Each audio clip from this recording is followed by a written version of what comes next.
അസ്സലാമു അലൈക്കും. Welcome back to Visal media. ഞാൻ ഫക്രുദ്ദീൻ ബന്താവ്. ഇന്നത്തെ വീഡിയോ ഒരു ചരിത്ര വീഡിയോയാണ്. ഇമാം ഹുസൈൻ റളിയല്ലാഹു അൻഹുവുമായി ബന്ധപ്പെടുന്ന ഒരു ചരിത്രം, മുഹറം 10 ബന്ധപ്പെടുന്ന ഒരു ചരിത്രം കേൾക്കാനും കാണാനും ആഗ്രഹിക്കുന്ന ആളുകൾ, ഇഷ്ടപ്പെടുന്ന ആളുകൾ ഈ വീഡിയോ സ്കിപ്പ് ചെയ്യാതെ മുഴുവനായിട്ട് കാണുക. മുആവിയ റളിയല്ലാഹു അൻഹുവിൻ്റെ വഫാത്തിന് ശേഷം മകൻ യസീദായിരുന്നു അന്ന് ഭരണമേറ്റെടുത്തത്. യസീദിനെ ബൈഅത്ത് ചെയ്യുവാൻ ഇമാം ഹുസൈൻ റളിയല്ലാഹു അൻഹു, സ്വഹാബി വര്യരായ അബ്ദുല്ലാഹിബിൻ ഉമർ റളിയല്ലാഹു അൻഹു, അബ്ദുല്ലാഹിബിൻ സുബൈർ റളിയല്ലാഹു അൻഹു ഇവരൊന്നും തയ്യാറായില്ല. പ്രശ്നങ്ങളിലൊന്നും ഇടപെടാതെ ഹുസൈൻ റളിയല്ലാഹു അൻഹു മക്കയിൽ ഇബാദത്തിലായിട്ട് കഴിഞ്ഞുകൂടുകയായിരുന്നു. എന്നാൽ ഇറാഖിലെ പ്രധാന നഗരമായ കൂഫയിൽ വസിക്കുന്നവർ ഇമാം ഹുസൈൻ റളിയല്ലാഹു അൻഹുവിനെ അങ്ങോട്ട് ക്ഷണിച്ചുകൊണ്ട് നിരന്തരം കത്തുകൾ എഴുതി. അവസാനത്തെ കത്തിൽ അവർ എഴുതിയ വാചകങ്ങൾ ഹുസൈൻ റളിയല്ലാഹു അൻഹുവിനെ വല്ലാതെ ചിന്തിപ്പിച്ചു. അതുകൊണ്ട് തന്നെ കൂഫയിലെ സ്ഥിതിഗതികൾ അറിയുവാൻ വേണ്ടി അലി റളിയല്ലാഹു അൻഹുവിൻ്റെ സഹോദരപുത്രൻ അങ്ങോട്ട് അയച്ചു. മുസ്ലിം ബിൻ അഖീൽ റളിയല്ലാഹു അൻഹു കൂഫയിൽ ചെന്ന് സ്ഥിതിഗതികളെല്ലാം വിലയിരുത്തി. അപ്പോൾ ഇതെല്ലാം ഹുസൈൻ റളിയല്ലാഹു അൻഹുവിന് അനുകൂല സാഹചര്യമാണ് എന്നതായിരുന്നു അദ്ദേഹത്തിന് മനസ്സിലായത്. ആ വിവരം ഹുസൈൻ റളിയല്ലാഹു അൻഹുവിനെ അറിയിക്കുകയും ചെയ്തു. എന്നാൽ വിവരമറിഞ്ഞ യസീദ് തൻ്റെ പട്ടാള കമാൻഡറായ ഉബൈദുല്ലാഹിബിനു സിയാദിനെ കൂഫയിലേക്ക് അയച്ചു.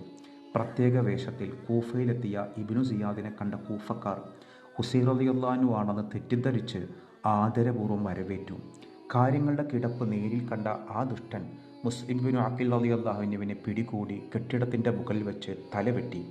ആദ്യം തലയും പിന്നെ ശരീരവും താഴേക്കെറിഞ്ഞു. അതുപോലെ തന്നെ അഭയം നൽകിയ ഹാനി ഇബ്നു ഉർവ റളിയല്ലാഹു അൻഹുവിനെയും ക്രൂരമായിട്ട് കൊലപ്പെടുത്തി. മുസ്ലിം ബിൻ അഖീൽ റളിയല്ലാഹു അൻഹു നേരത്തെ അയച്ച കത്ത് കിട്ടിയ ഇമാം ഹുസൈൻ റളിയല്ലാഹു അൻഹു കുടുംബത്തോടൊപ്പം കൂഫയിലേക്ക് പുറപ്പെട്ടു, കഥയൊന്നും അറിയാതെ. എന്നാൽ പ്രമുഖരായ പല സ്വഹാബികളും ഈ യാത്രയെ വിലക്കിയെങ്കിലും വിധി പോലെ വരും എന്നായിരുന്നു മഹാനവറുകളുടെ നിലപാട്. യാത്രയിൽ നിരവധി ആളുകൾ ഇമാം ഹുസൈൻ റളിയല്ലാഹു അൻഹുവിൻ്റെ കൂടെ ചേർന്നെങ്കിലും അവസാനം ഓരോരുത്തരും പിന്മാറുകയായിരുന്നു. ഇമാം ഹുസൈൻ റളിയല്ലാഹു അൻഹു കുടുംബവും യൂഫ്രട്ടീസ് നദിക്കരയിൽ ഒരു കൂടാരം കെട്ടി അതിൽ കഴിഞ്ഞുകൂടി.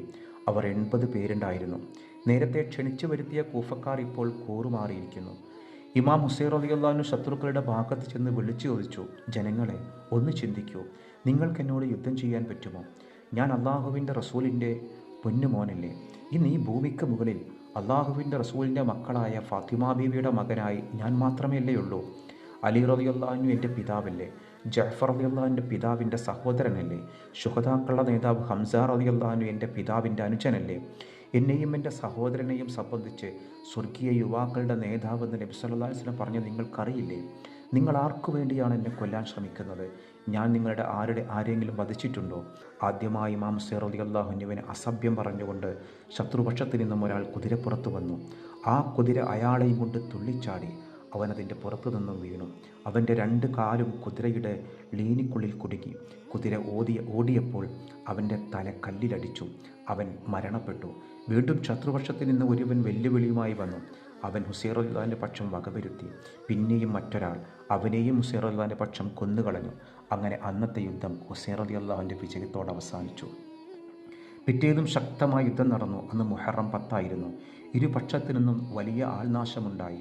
ഷഹീദായവരെയെല്ലാം ഇമാം ഹുസൈൻ റളിയല്ലാഹു അൻഹു എടുത്തുകൊണ്ടുവന്ന് ഖബറടക്കി. അവസാനം അഹ്ലുബൈത്തിലെ ചെറിയ ആൺകുട്ടികളും ഇറങ്ങി ധീരമായി പോരാടി.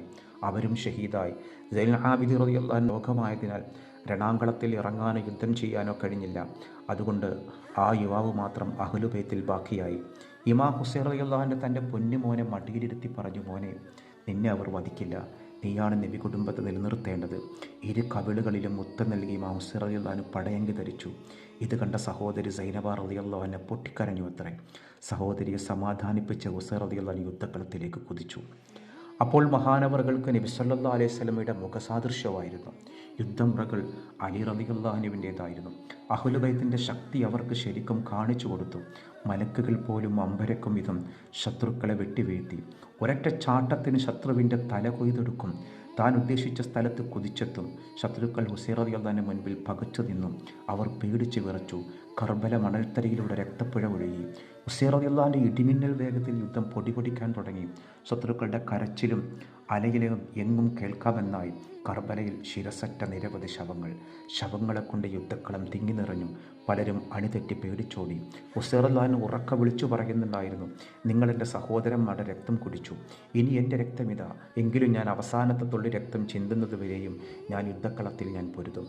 ഒരിക്കൽ കൂടി ഹുസൈൻ റളിയല്ലാഹുവിൻ്റെ കൈവയിലേക്ക് ഓടി വന്നു, തൻ്റെ മകനെയും മകളെയും ഒന്ന് കാണാൻ വേണ്ടി. പെങ്ങൾ ഹുസൈൻ റളിയല്ലാഹുവിനെ കണ്ട് അന്താളിച്ചു നിന്നു. എന്നിട്ട്, നിങ്ങൾ എൻ്റെ അള്ളാഹുവിൻ്റെ റസൂലാണോ അതോ സഹോദരനാണോ? ഞാൻ നിൻ്റെ സഹോദരൻ തന്നെ. കാരണം ആ മുഖം ഹബീബായ നബിയുടെ മുഖം പോലെയുണ്ടായിരുന്നു. എനിക്ക് വിരിപ്പുകളുடன் ശരിപ്പെടുത്തി വെക്കണം. സുഖമില്ലാത്ത മകനെ പിടിച്ച് നെറ്റിയിൽ ചുംബനം അർപ്പിച്ച്, മോനെ, നീ മദീനയിൽ ചെല്ലുമ്പോൾ എൻ്റെ സ്നേഹിതന്മാർക്ക് എൻ്റെ സലാം പറയണം. അവർ വിഷമിക്കുമ്പോൾ എൻ്റെ വിഷമം അവർക്ക് നീ മനസ്സിലാക്കി കൊടുക്കണം. അവർ ദാഹിക്കുമ്പോൾ എൻ്റെ ദാഹം അവർക്ക് നീ മനസ്സിലാക്കി കൊടുക്കണം എന്നും പറഞ്ഞ് വീണ്ടും ഹുസൈൻ റളിയല്ലാഹു യുദ്ധക്കളത്തിലേക്ക് കുതിച്ചു പാഞ്ഞു. മിന്നലാക്രമണം തുടങ്ങി. ശത്രുക്കൾ പേടിച്ച് യുദ്ധം നിർത്തി കളം വിട്ട് രക്ഷപ്പെടാൻ തുടങ്ങിയിരുന്നു. അപ്പോൾ സൈന്യത്തലവൻ വിളിച്ചു പറഞ്ഞു, നിങ്ങൾ ഇത്രയും പേരുണ്ടായിട്ടും ഒരാൾക്ക് വേണ്ടിയിട്ട് ഓടി രക്ഷപ്പെടുന്നു, നിങ്ങൾക്ക് നാണമില്ലേ? ആരെങ്കിലും ഓടിപ്പോയി രക്ഷപ്പെട്ടാൽ അവരുടെ തല ഞാൻ അരിഞ്ഞെടുക്കും. ഈ വാക്ക് കേട്ട് ശത്രുക്കൾ വീണ്ടും ഹുസൈൻ റളിയല്ലാഹുവിനെതിരെ വളഞ്ഞു. മഹാൻ ശക്തിയായി പൊരുതി. പക്ഷേ തൻ്റെ ശരീരത്തിലേറ്റ വെട്ടും കുത്തും കാരണം ശരീരം തളർന്നു പോയിരുന്നു. ഹുസൈൻ റളിയല്ലാഹു തുള്ളി വെള്ളം കുടിച്ചിട്ട് ദിവസങ്ങളായി. 33 വെട്ടും 40 വെട്ടും ഹുസൈൻ റളിയല്ലാഹുവിൻ്റെ ശുദ്ധ ശരീരത്തിൽ ആഴത്തിൽ മുറിവുണ്ടാക്കിയിരുന്നു. ഹുസൈൻ റളിയല്ലാഹു തളർന്ന അവശനായിട്ട് അവിടെ കിടന്നു. പെട്ടെന്ന് ഷമ്മർ എന്നു പേരുള്ളൊരു ശത്രു അദ്ദേഹത്തിൻ്റെ നെഞ്ചിൽ കയറിയിരുന്ന് ഹുസൈൻ റളിയല്ലാഹു ചോദിച്ചു, അത്ര നീ ആരാണ്? നെഞ്ചൊന്ന് തുറന്ന് കാണിച്ചു കൊടുത്തു. അപ്പോൾ ഹുസൈൻ റളിയല്ലാഹു പറഞ്ഞു, അള്ളാഹുവിൻ്റെ റസൂൽ പറഞ്ഞതത്ര സത്യം, നെഞ്ചിൽ വെളുത്ത പാടുള്ള ആളായിരിക്കും നിൻ്റെ ഘാതകനെന്ന് നിബിത്തങ്ങൾ എന്നോട് പറഞ്ഞിട്ടുണ്ട്. വീണ്ടും ഹുസൈൻ റളിയല്ലാഹുവിനോട് ചോദിച്ചു, ഇന്നത്തെ ദിവസം ഏതാണ്? മുഹറം 10, സമയം ളുഹൂറിൻ്റെ നേരം, വെള്ളിയാഴ്ച. ഹുസൈൻ റളിയല്ലാഹു പറഞ്ഞു, ഈ സമയം ഖുത്ബ ഓതുന്നവരും എൻ്റെ പിതാമഹനായ ഹബീബായ നബിയുടെ മേൽ സ്വലാത്ത് സലാമും ചൊല്ലുന്നവരും ഒരുപാടുണ്ട്. അവിടുത്തെ പേരക്കുട്ടിയുടെ നെഞ്ചിൽ നീ കയറിയിരിക്കുന്നു. ഓ ഷമ്മർ, നിൻ്റെ നാശം തന്നെ. ഞാൻ എൻ്റെ വലതുഭാഗത്ത് സക്കരിയ നബിയെയും ഇടതുഭാഗത്ത് യഹ്യാ നബിയെയും കാണുന്നുണ്ട്. നീ എൻ്റെ നെഞ്ചിൽ, നിന്നെയൊന്ന് എഴുന്നേൽക്കുക, ഞാനൊന്ന് നിസ്കരിച്ചോട്ടെ. ഞാൻ സുജൂദിൽ കിടക്കുമ്പോൾ നിനക്ക് എന്ത് വേണമെങ്കിലും ചെയ്യാം. അങ്ങനെ ഹുസൈൻ റളിയല്ലാഹു എഴുന്നേറ്റു.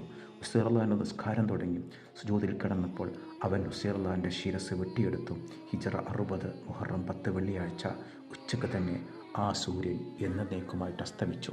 ഇതാണ് കർബലയുടെ ചരിത്രം. ഈ ചരിത്രം ഇവിടെ അവസാനിക്കുന്നില്ല. ഒരുപാട് രക്തരൂക്ഷിതമായ കണ്ണീരിൻ്റെ ചരിത്രമാണ്. ഇൻഷാ അല്ലാഹ് ഈ വീഡിയോ നിങ്ങൾക്ക് ഇഷ്ടപ്പെട്ടെങ്കിൽ നിങ്ങളുടെ അഭിപ്രായങ്ങൾ നിങ്ങൾ കമൻറ്റ് ചെയ്യണം. പരമാവധി നിങ്ങൾ ഈ മുഹറം 10 ഈ ചരിത്രത്തിൻ്റെ വീഡിയോ നിങ്ങൾ മറ്റുള്ളവർക്ക് നിങ്ങൾ ഷെയർ ചെയ്യുക. അസ്സലാമു അലൽ ഹുസൈൻ വഅലാ അലി ഇബ്നുൽ ഹുസൈൻ വഅലാ ഔലാദിൽ ഹുസൈൻ വഅലാ അസ്ഹാബിൽ ഹുസൈൻ.